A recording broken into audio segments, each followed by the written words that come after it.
My phone buzzed at 11:47 p.m., the blue glow cutting through our bedroom darkness like a lighthouse beacon warning ships away from rocky shores. Anna's text message appeared on the screen. Late dinner with clients. Don't wait up. Love you. I stared at those words, my thumb hovering over the keyboard. 22 years of marriage, and she still thought I was stupid enough to believe her lies. The funny thing, 3 months ago, I might have been. Sure, Anna, I whispered to the empty room. Enjoy the lobster.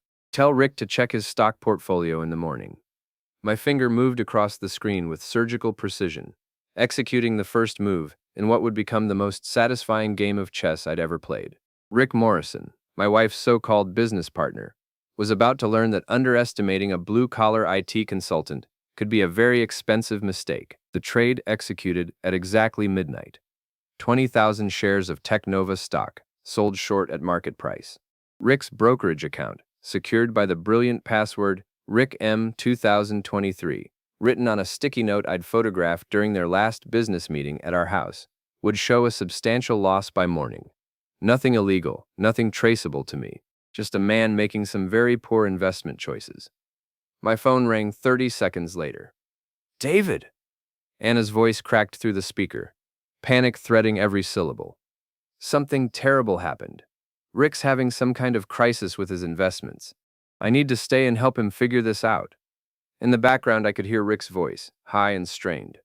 This is impossible. I never authorized this trade. Someone hacked my account.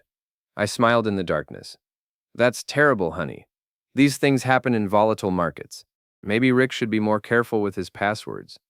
The silence stretched between us like a taut wire ready to snap. What did you just say? Anna's voice dropped to barely above a whisper. I said market volatility is unpredictable. Rick should probably call his broker first thing in the morning. Get some professional advice. David, Anna. I let her name hang in the air for a moment. Come home when you're ready. We need to talk. I ended the call and rolled over, pulling the covers up to my chin. For the first time in months, I slept like a baby. The next morning arrived gray and drizzling, typical for our corner of Maine in October. I stood at the kitchen window, watching our neighbor Mrs. Patterson peek through her blinds at me. The woman had made neighborhood gossip into an art form, and I had no doubt she'd noticed Anna's car missing from our driveway again. Our daughter Emma clattered down the stairs, her backpack slung over one shoulder, earbuds already in place. At 19, she'd perfected the art of selective hearing, especially when it came to her parents' increasingly tense conversations. Morning, sweetheart, I said, pouring coffee into my favorite mug, a Father's Day gift from 10 years ago that read World's Greatest Dad in fading letters. Emma grunted something that might have been a greeting and grabbed an apple from the counter. She paused at the door, pulling out one earbud. Mom didn't come home again last night. It wasn't a question. Emma had inherited Anna's sharp observation skills along with her green eyes and stubborn streak. She had a work emergency, I said, the lie tasting bitter on my tongue. Emma's laugh held no humor. Right, work emergency. Is that what we're calling it now?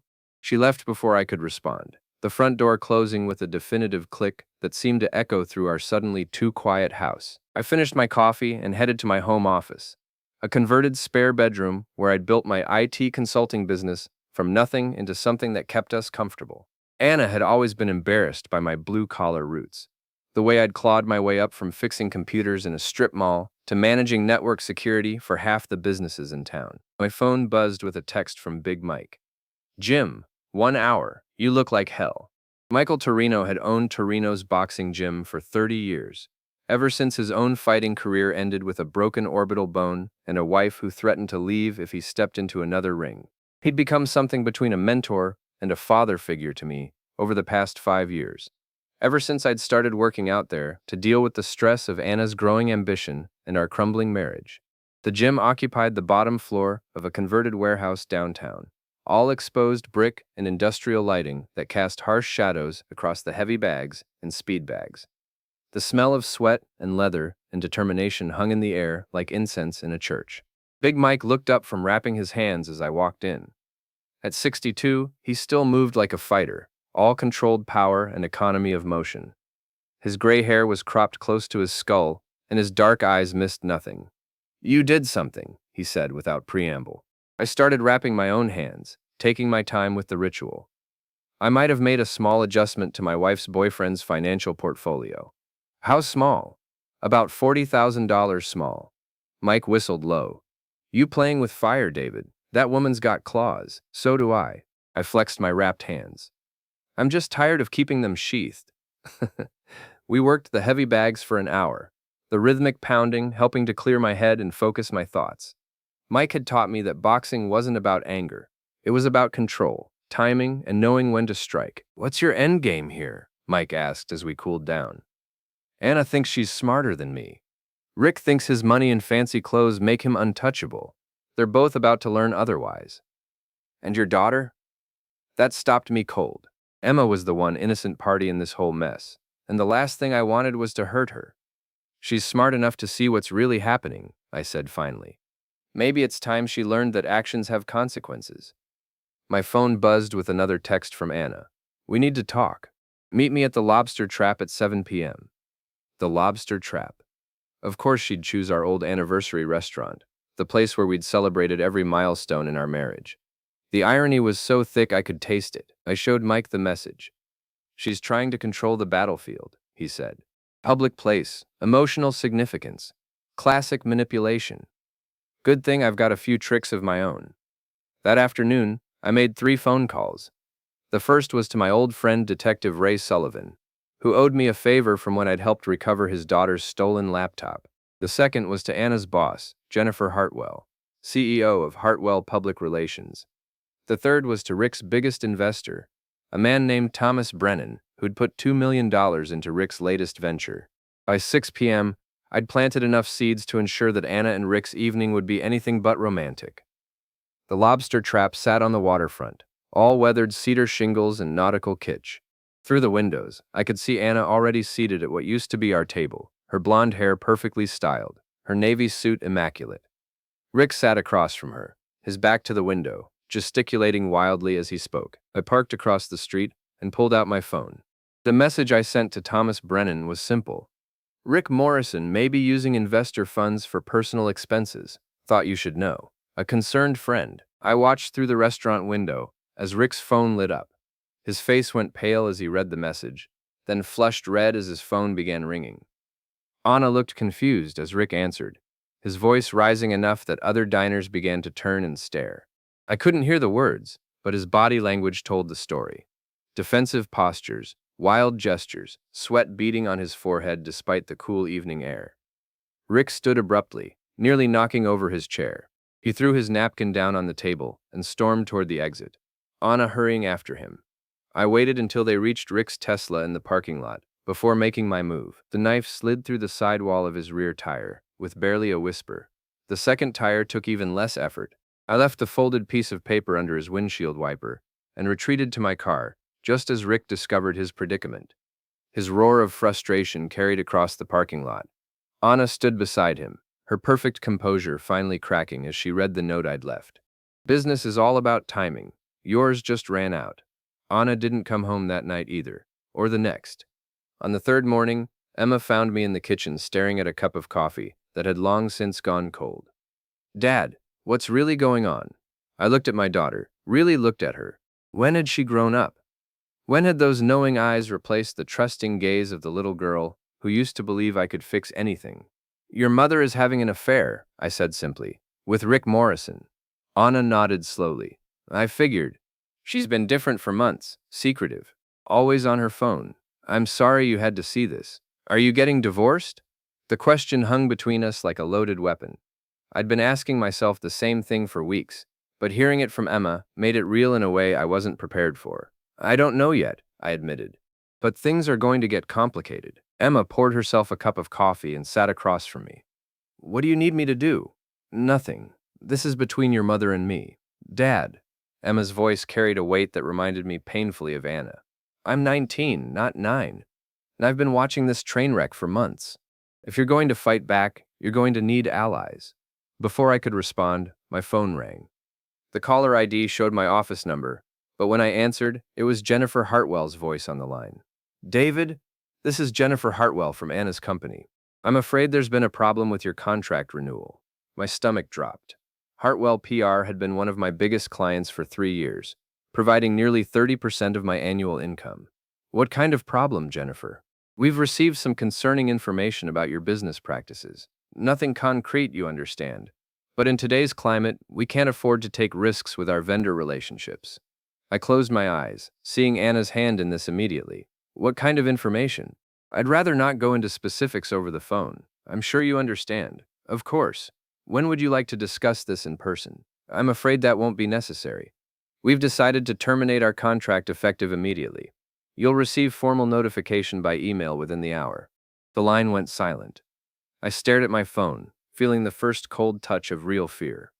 Anna wasn't just playing games anymore. She was trying to destroy my livelihood. Emma reached across the table and squeezed my hand.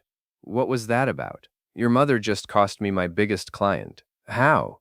And I explained about Jennifer's call, watching Emma's expression grow darker with each detail. That's not fair, Emma said finally. She can't just ruin your business because you found out about her affair. She can if I let her. My phone buzzed with a text from an unknown number. Back off, or this is just the beginning. You know who this is. I showed the message to Emma, whose eyes flashed with anger. She's threatening you? Looks like it. Emma stood abruptly, her chair scraping against the kitchen floor. I need to go to class, but Dad, don't back down. Mom's been getting away with this crap for too long. After Emma left, I sat in the quiet kitchen and planned my next move. Anna wanted to play hardball? Fine. But she'd forgotten that I'd been in the technology business for 20 years, and I knew where a lot of bodies were buried. It took me 40 minutes to find what I was looking for in Anna's old laptop, the one she'd retired 6 months ago, without properly wiping the hard drive. Her email archives were a treasure trove of information, including detailed correspondence about her promotion campaign and the methods she'd used to undermine her competitors. More interesting were the financial records I found buried in a subfolder marked Personal. Anna had been skimming money from her expense account for months, using company funds to pay for her wardrobe upgrades and expensive dinners. Nothing huge, a few hundred here, 1,000 there, but enough to raise serious questions about her ethics. I copied everything to an encrypted drive and headed to the gym. Big Mike took one look at my face and shook his head. She escalated. Cost me the Hartwell contract. Probably going to cost me others if I don't move fast. What's your play? I told him about the financial records and Emma's offer to help. Mike listened without interruption, his expression growing more serious as I talked. You sure about involving your daughter in this? She involved herself. Besides, Anna dragged her into this mess the moment she decided to cheat. And Rick? What's his next move? As if summoned by the mention of his name, my phone rang. Rick's name appeared on the caller ID. David! Rick's voice was tight with controlled anger. We need to talk. I'm listening. Not over the phone. Meet me at Murphy's pub in an hour. I don't think that's a good idea, Rick. It wasn't a request. The line went silent. I looked at Mike, who'd heard enough of the conversation to understand the situation. He's trying to intimidate you, Mike said. Wants to meet on his turf, make you feel small. Murphy's pub isn't his turf. It's neutral ground. Nothing's neutral when you're dealing with a man who's lost 40 grand and his pride in the same week. I considered that. Come with me. Mike grinned, the expression transforming his weathered face. Wouldn't miss it. Murphy's pub occupied a corner building downtown, all dark wood and dim lighting that made everyone look like they were plotting something. Rick sat at a corner booth, his usually perfect hair disheveled, his expensive suit wrinkled like he'd slept in it. He looked up as Mike and I approached, his eyes narrowing when he saw my companion. I said come alone. You said come. I came. I slid into the booth across from him while Mike took a seat at the bar within easy earshot. What do you want, Rick? I want you to stop whatever game you're playing and act like an adult. I laughed, the sound harsh in the quiet pub. That's rich, coming from a man who's been screwing my wife for 6 months. Rick's face flushed red. Anna and I have a business relationship. Save it. I leaned forward, keeping my voice low and steady. I know about the hotel receipts. I know about the joint credit card you opened together. I know about the apartment you're renting for your little love nest. Rick's mouth opened and closed like a fish gasping for air. Here's what's going to happen, I continued. You're going to end this affair. You're going to transfer Anna back to her old position. And you're going to make sure my business contracts are restored. Or what? I pulled out my phone and showed him a screenshot of his investment portfolio. Or I release the information I have about your creative accounting practices. Did you know that using investor funds to pay for personal expenses is considered fraud? Thomas Brennan is very interested in where his money has been going. Rick's face went pale. You're bluffing. Am I? I stood up, leaving a 20 on the table for my untouched beer. You've got 24 hours to decide. After that, things get much more complicated. I walked away without looking back, Mike falling into step beside me. Think he'll fold? Mike asked once we were outside. No. Rick's too arrogant to back down. He'll try to call my bluff. And then Anna's about to learn that her boyfriend isn't as smart as she thinks he is. That evening, I was working in my home office when Emma knocked on the door. Dad, there's something you need to see. She handed me her phone, showing Anna's Instagram account. The latest post showed Anna and Rick at some charity function, his arm around her waist, both of them smiling at the camera. The caption read, "Sometimes the best partnerships extend beyond business. #grateful, #new beginnings." She posted this an hour ago, Emma said quietly. All her friends are commenting. Everyone knows, Dad. I stared at the photo, feeling something cold and hard settle in my chest. Anna wasn't just cheating, she was flaunting it, making me look like a fool to everyone we knew. Dad? Emma's voice seemed to come from very far away. What are you going to do? I handed her phone back and smiled. It wasn't a pleasant expression. I'm going to teach your mother and her boyfriend a lesson about consequences. The Riverside Country Club's annual charity auction was the social event of the season, where the city's elite gathered to see and be seen while writing tax-deductible checks for worthy causes. Anna had been looking forward to it for months, planning her outfit, arranging for professional photos, the whole performance. She'd forgotten to uninvite me. I stood in the back of the elegantly decorated ballroom, nursing a glass of wine, and watching Anna work the room like the consummate professional she was. Rick hovered nearby, playing the role of devoted business partner to perfection. They'd coordinated their outfits, Anna in midnight blue silk, Rick in a navy suit that probably cost more than most people's monthly rent. They looked perfect together. Successful, untouchable. Emma appeared at my elbow, elegant in a black cocktail dress I didn't remember buying for her. You clean up nice, kid. Thanks. Mom looks surprised to see us here. I followed Emma's gaze to where Anna stood frozen near the silent auction tables, her champagne glass halfway to her lips. Rick had noticed us too, his jaw tightening as he whispered something in Anna's ear. Showtime, I murmured. I made my way through the crowd, smiling and nodding at familiar faces, playing the role of supportive husband attending a charity function. Several people stopped to chat, asking about Anna's recent promotion and Rick's latest business ventures. I answered with just the right mixture of pride and concern, planting tiny seeds of doubt with surgical precision. Oh yes, Anna's been working so hard lately. Sometimes I worry she's taking on too much responsibility. Rick's been such a good friend through all of this, though I do hope he's being careful with his investments. The market's been so volatile lately. By the time I reached Anna, half the room was buzzing with barely audible conversations about my wife's dedication and her business partner's financial acumen. David! Anna's smile could have cut glass. What a surprise. Wouldn't miss it, sweetheart. You know how much I love supporting worthy causes. I kissed her cheek, noting how she stiffened at the contact. Rick, good to see you again. How's the portfolio treating you? Rick's face flushed. Fine. Everything's fine. Glad to hear it. Anna, you look beautiful tonight. That dress is stunning. Thank you. Anna's voice was carefully controlled, but I could see the confusion in her eyes. She'd expected anger, confrontation, drama.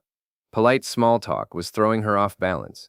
The evening's master of ceremonies called for attention, announcing the start of the live auction.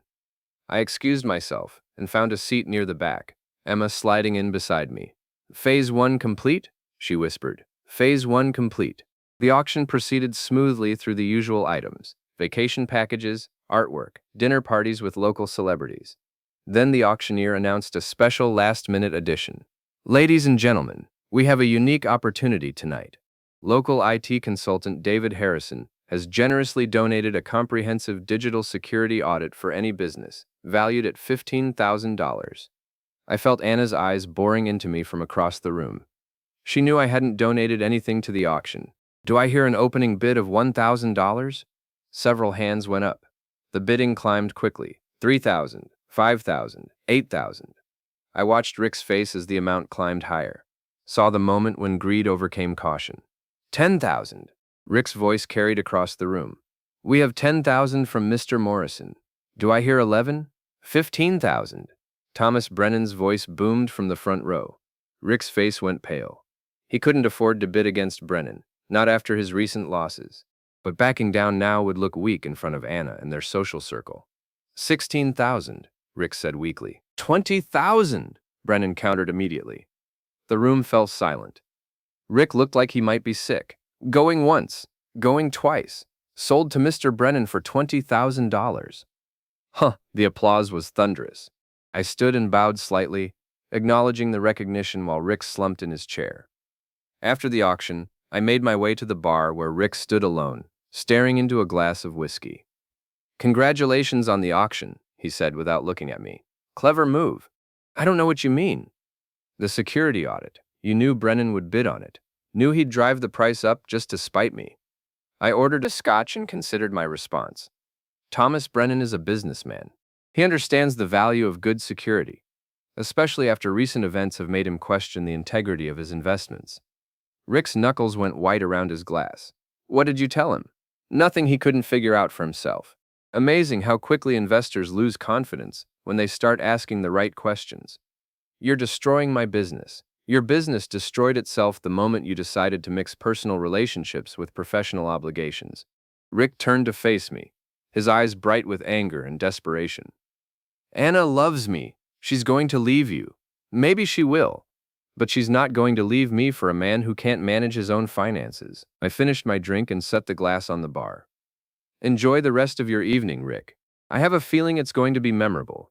I found Anna near the coat check, her perfect composure finally showing cracks. What are you doing, David? Supporting charity, networking, the usual things people do at these events. Don't play games with me. I helped her into her coat, the gesture automatic after 22 years of marriage. I'm not playing anything, Anna. I'm just tired of being the only one in our marriage who follows the rules. What's that supposed to mean? It means I know about the expense account irregularities. I know about the apartment. I know about the credit card. Haramli Edavalam says to Reddit card. David, I also know about the promotion you got by sabotaging Rebecca Martinez. Did you really think no one would notice the timing? You don't understand. I understand perfectly. You wanted a different life, so you decided to take it. Consequences be damned. Emma appeared beside us, her timing perfect as always. Ready to go, Dad? More than ready. I kissed Anna's cheek one more time, tasting the salt of tears she was trying not to shed. Give Rick my regards, I said softly. Tell him I'll be in touch about that security audit. The drive home was quiet, Emma staring out the window at the city lights sliding past. How bad is this going to get? She asked finally. Depends on how smart your mother is, and how desperate Rick gets. And if they're not smart. I pulled into our driveway and sat for a moment, looking at the house where Anna and I had built our life together. 22 years of memories, hopes, dreams, and compromises. All of it reduced to a battlefield where the only victory was making sure your opponent lost more than you did. Then things are going to get very interesting very quickly. My phone buzzed with a text from an unknown number. You think you're clever. You have no idea what you've started. Delabri hemerium mind, ending in tordium. I jud this matters, nu korching tortov. And now they get to live with the consequences. But as we walked toward the house, I couldn't shake the feeling that the real war was just beginning. Anna came home the next morning looking like she'd aged 5 years overnight. Her perfect hair was disheveled, her makeup smeared, and her designer dress wrinkled beyond repair. She found me in the kitchen, reading the newspaper and drinking coffee like it was any other Saturday morning. We need to talk, she said. Good morning to you too, sweetheart. Coffee's fresh.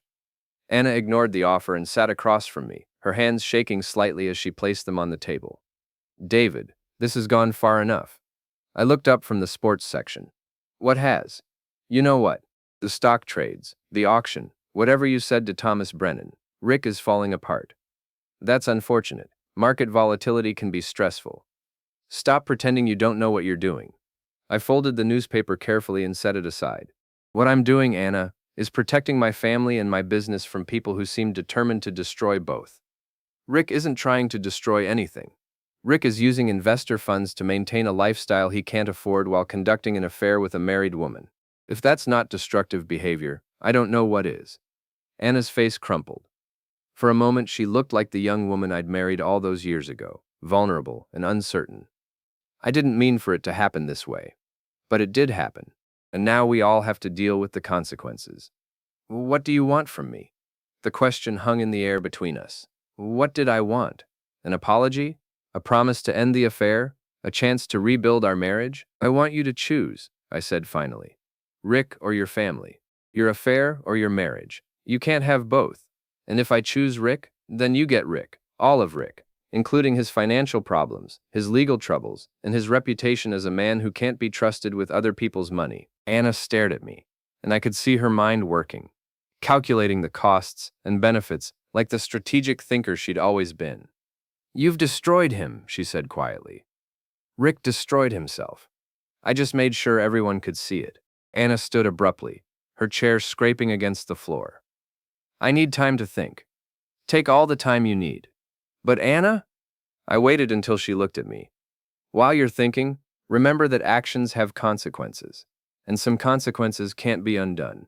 She left without another word, and I heard her car start in the driveway a few minutes later. Emma wandered into the kitchen an hour later, still in her pajamas, her hair sticking up at odd angles. Mom's gone again? She's thinking. About what?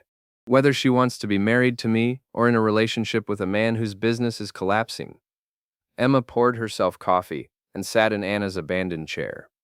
What do you think she'll choose? Honestly, I think she'll try to find a third option. Your mother's always been good at finding ways to get what she wants without paying the full price. And if she does, then she'll learn that some games have rules even she can't bend. My phone rang, interrupting our conversation. Detective Ray Sullivan's name appeared on the caller ID. Ray, what's up? David, I need to ask you a few questions. Can you come down to the station? My stomach dropped. What kind of questions? The kind better discussed in person. How soon can you be here? 30 minutes.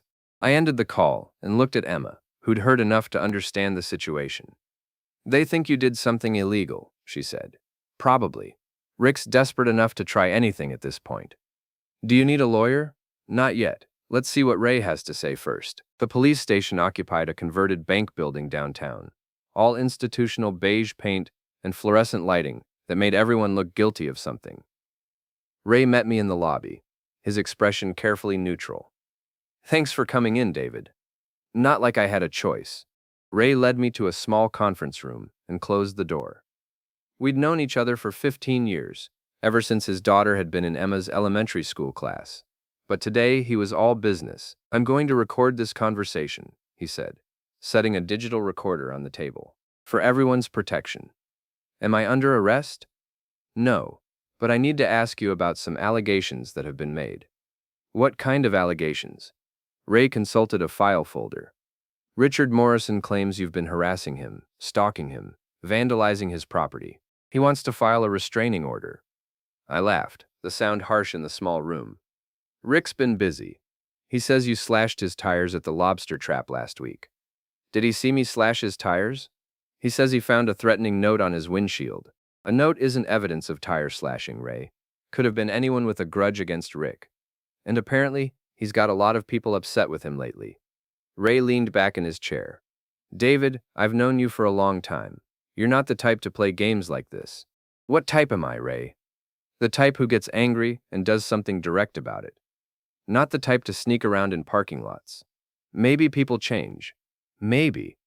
But I don't think you're that stupid. We stared at each other across the table. Ray was fishing, hoping I'd say something incriminating. But 20 years in business had taught me when to talk and when to listen. Are you charging me with anything? I asked finally. Not at this time. But David, if you're doing what Rick thinks you're doing, you need to stop. This kind of thing has a way of escalating until someone gets hurt. I'll keep that in mind. Ray turned off the recorder. Off the record, Rick Morrison is a piece of work, but he's got friends with money and influence. Be careful. Thanks for the warning. I left the station feeling like I'd dodged a bullet, but knowing that Rick wasn't finished. If anything, involving the police meant he was getting more desperate. My phone buzzed with a text from Emma. Mom's back. She brought Rick with her. I stared at the message, feeling something cold and hard settle in my chest. Anna was making her choice, and she was doing it in the most provocative way possible. I drove home slowly, using the time to think through my options. By the time I pulled into my driveway, I knew exactly what I was going to do. Rick's Tesla sat in my driveway like a declaration of war. Through the living room window, I could see him and Anna sitting on my couch, having what looked like an intense conversation. Emma was nowhere in sight, probably hiding upstairs. I walked through my front door like I owned the place, which, technically, I still did. "Rick," I said pleasantly. "What a surprise." Rick stood up, trying to look confident despite the fact that he was trespassing in another man's home. "David, Anna and I need to talk to you." "In my house? How thoughtful." Anna remained seated, her hands folded in her lap like a schoolgirl waiting to be disciplined. "David, please. We're trying to handle this like adults." "Adults don't conduct affairs, Anna. Adults don't embezzle from their employers. Adults don't make threats through the police." Rick's face flushed. "I didn't threaten anyone. You filed a false police report. That's a crime, Rick. But then, you've been committing crimes for months, so I guess one more doesn't matter." "That's enough," Anna said, standing up. "We came here to try to work something out." "What kind of something?" Anna and Rick exchanged glances. I could practically see the wheels turning in their heads. "We want to buy you out," Anna said finally. "Your share of the house, the investments, everything. You can start fresh somewhere else." I stared at them, amazed by their audacity. "You want to buy me out of my own life?" "We're trying to be fair," Rick said. "Fair?" I laughed. "Rick, you're broke. Your business is collapsing. Your investors are fleeing. And you're facing potential fraud charges. What exactly are you planning to buy me out with?" Rick's face went pale. "My business is fine. Your business is done. Thomas Brennan pulled his investment this morning. The other investors will follow by Monday. You'll be lucky if you're not facing criminal charges by